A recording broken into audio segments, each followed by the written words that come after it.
First Peter 4 verse 8, sabi diyan, above all, love each other deeply because love covers over a multitude of sin. Sabi diyan, love each other deeply. Hindi lang love each other. Sabi niya may deeply. Ibig sabihin, napakalalim. Alam niyo yung pagka may sinasabi tayong deep inside, may mga gano'n.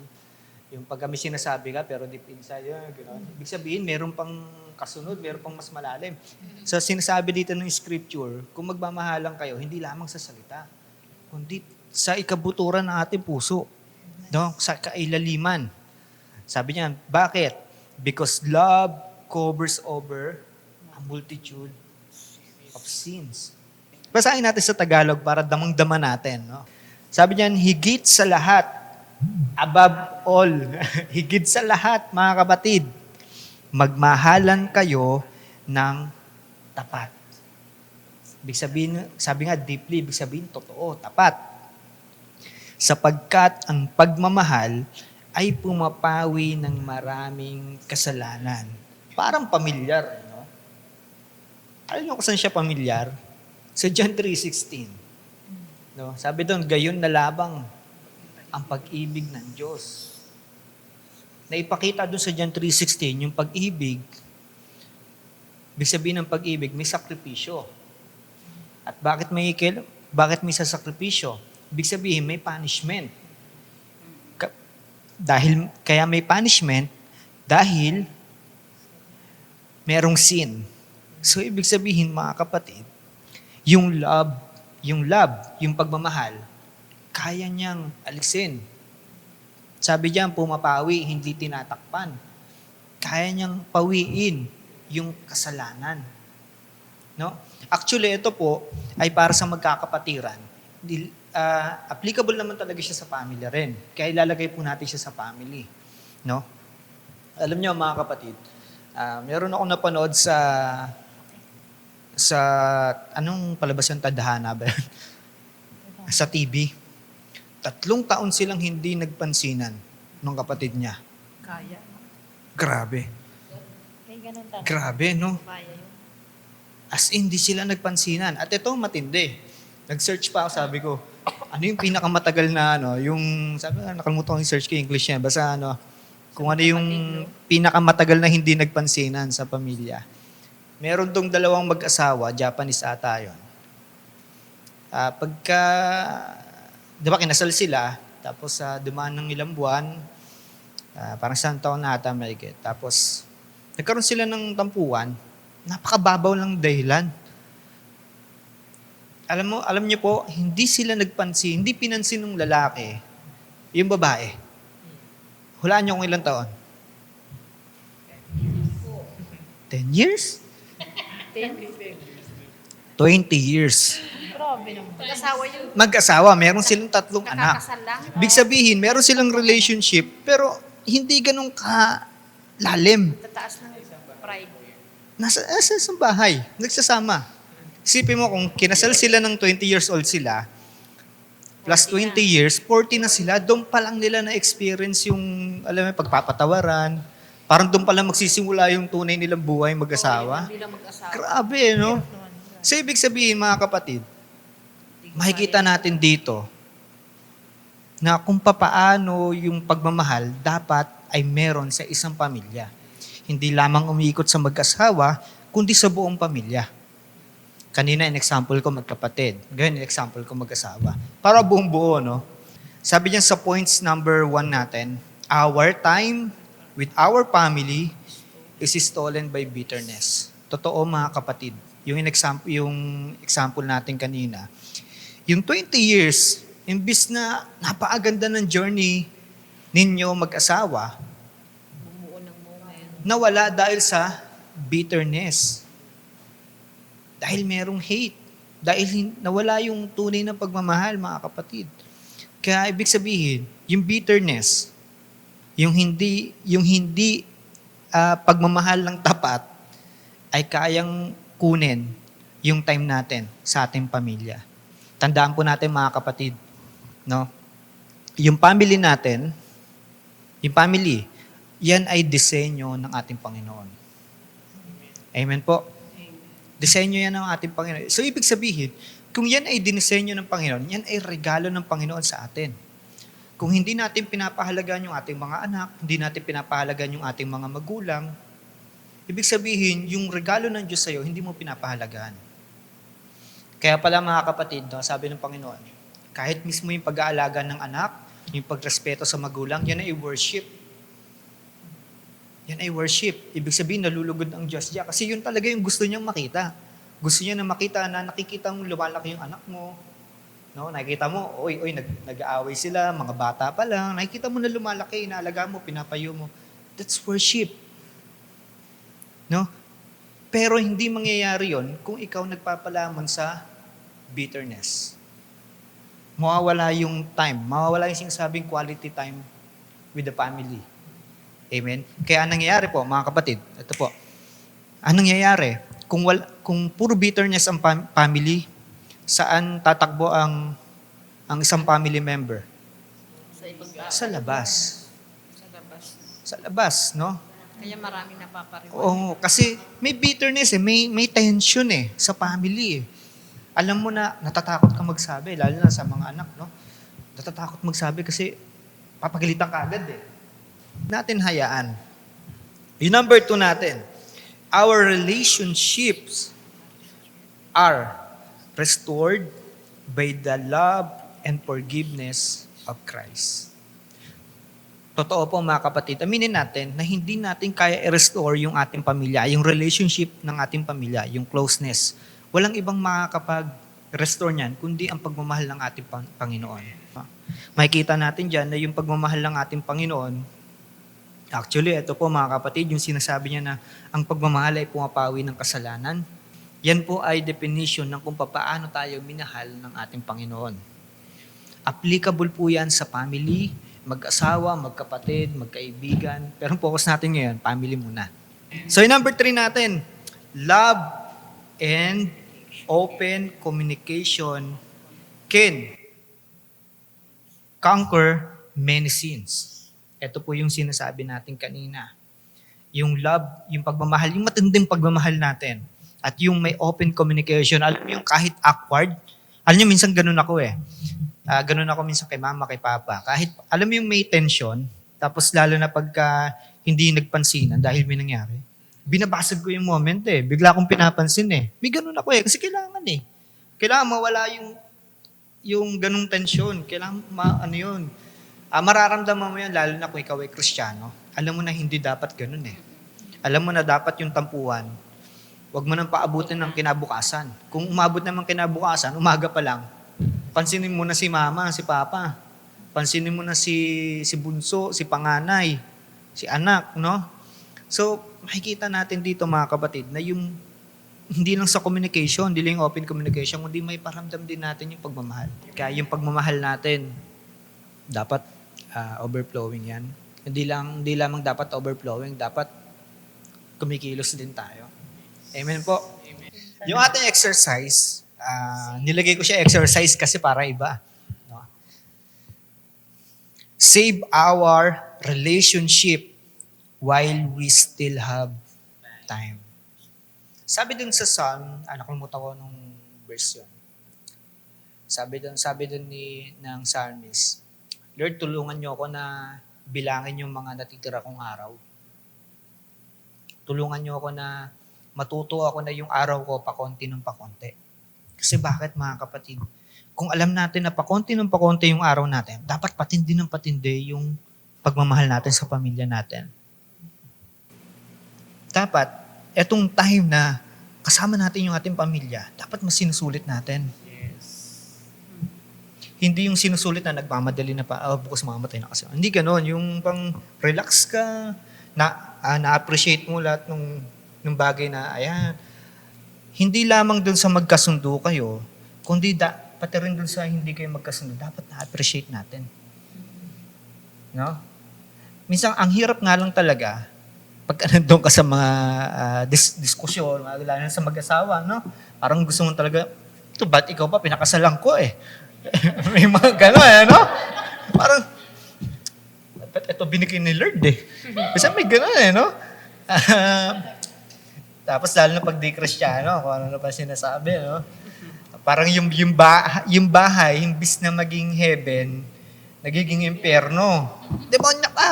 Demonyo ka rin! Di ba? Di ba?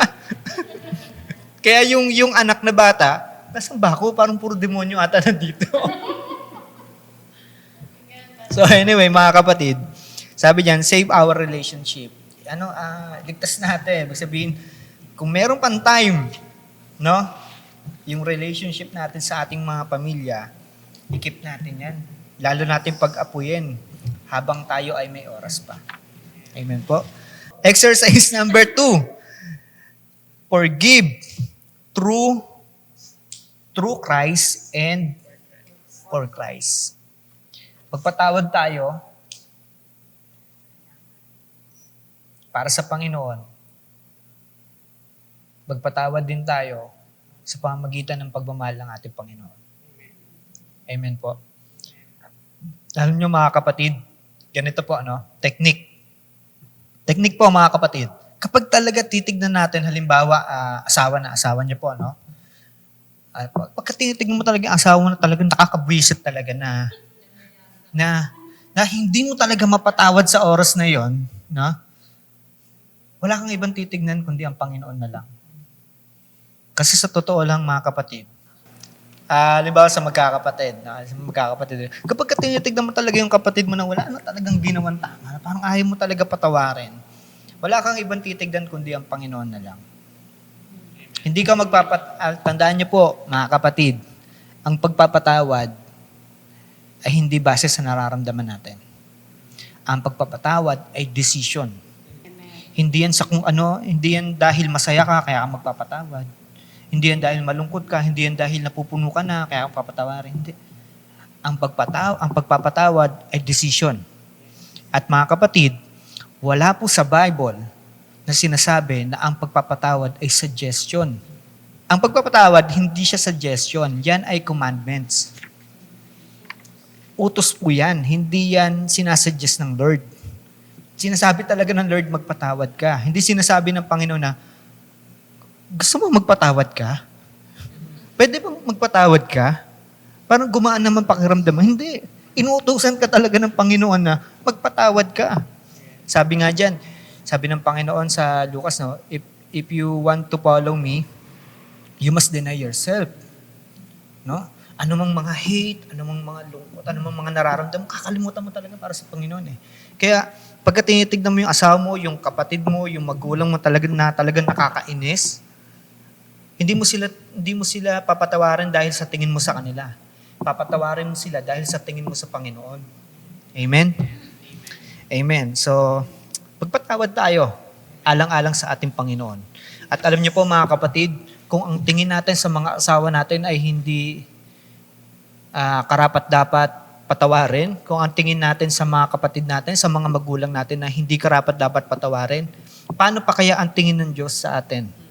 Hindi nga galit ang tingin sa atin ng Panginoon eh.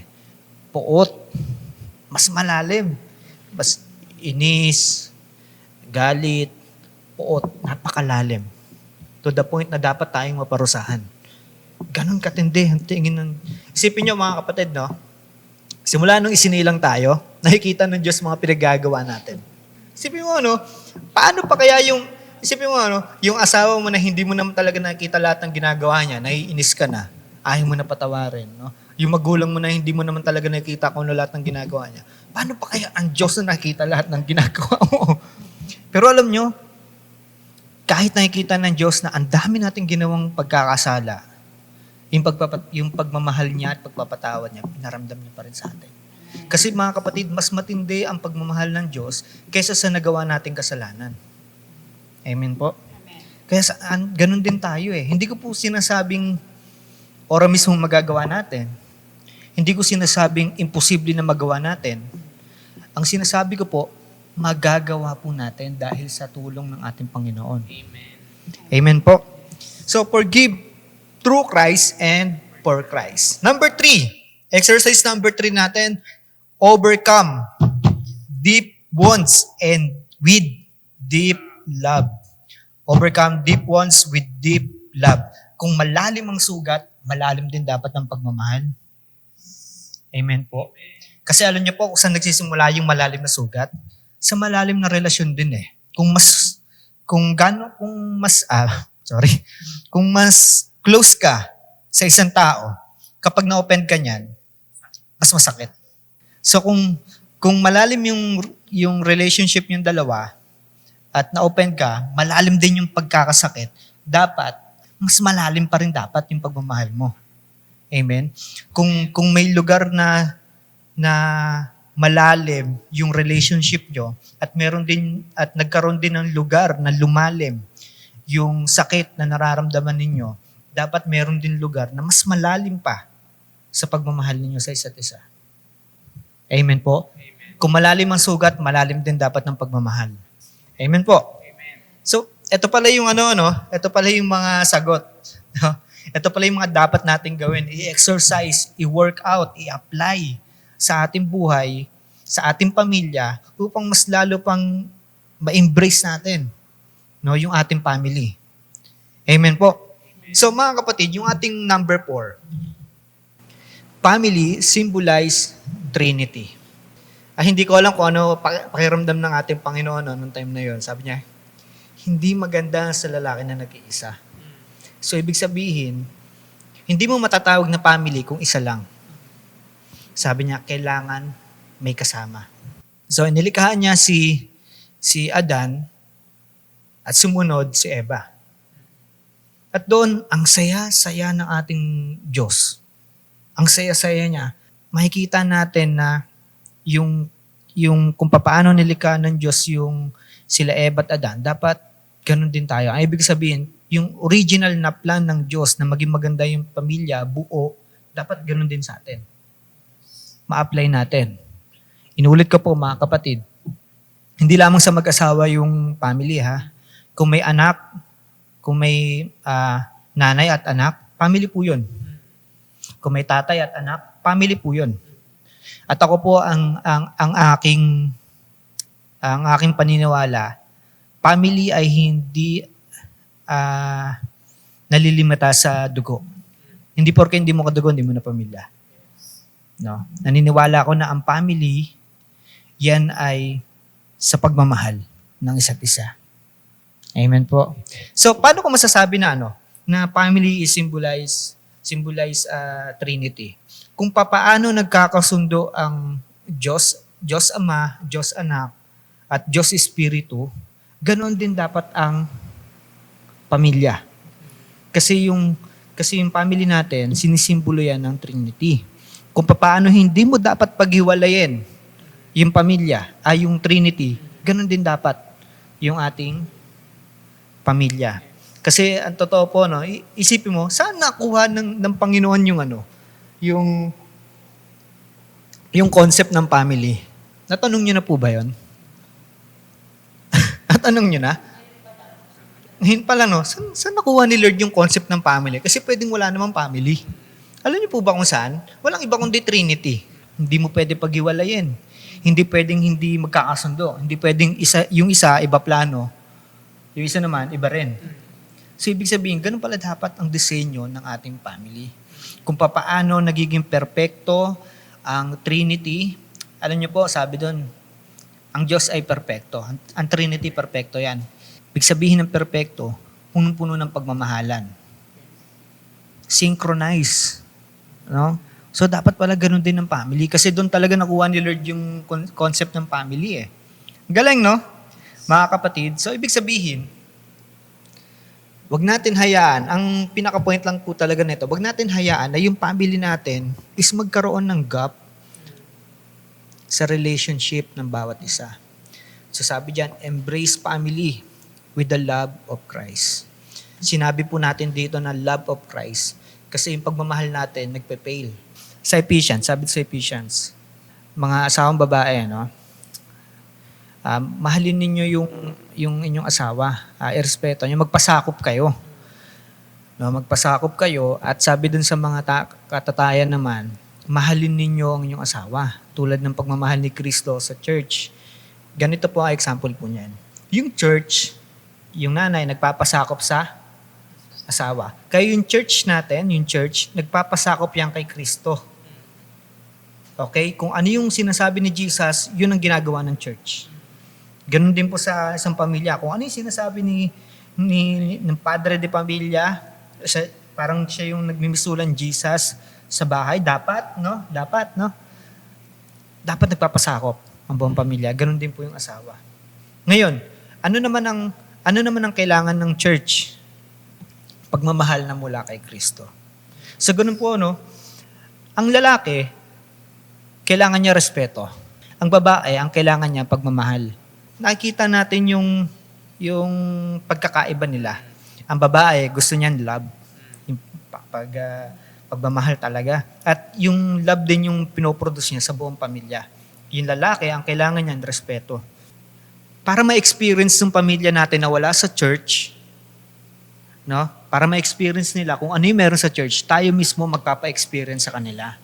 Amen. Gaya nung ginawa ng ating Panginoong Yesus, hindi ma-experience ng tao yung langit Pero alam niyo po ginawa ng ating Panginoon, dahil sa kanyang pagmamahal, siya mismo ang bumaba at pina-experience sa atin kung ano yung nasa langit. Amen. Kaya ngayon tayong mga nakatanggap sa Panginoon, ano ba meron sa langit? Ano ba yung pamilyang meron sa langit? Doon, walang nag-aaway-away. Kaya simula nung tinanggap natin ng Panginoon, nababawasan yung away-away Doon sa langit, yung pamilya doon, ng ating Panginoong Jesus, ng ating Panginoong Diyos, yung pamilya nila doon, hindi nagugutom. Kaya pangako ng Panginoon, pag ikaw ay tumanggap sa Kanya, pangako ng Panginoon, hindi ka magugutom So, ibig sabihin, mga kapatid, yung pagmamahal ng Panginoon, walang ibang magpapa-experience sa pamilya mo, kundi ikaw mismo. Sa iyo po magsisimula. Kaya nga sabi po dyan, higit sa lahat ng bagay, magmahalan kayo ng tapat. Sapagkat ang pagmamahal ay pumapawi ng maraming kasalanan. Salamat sa ating Panginoon.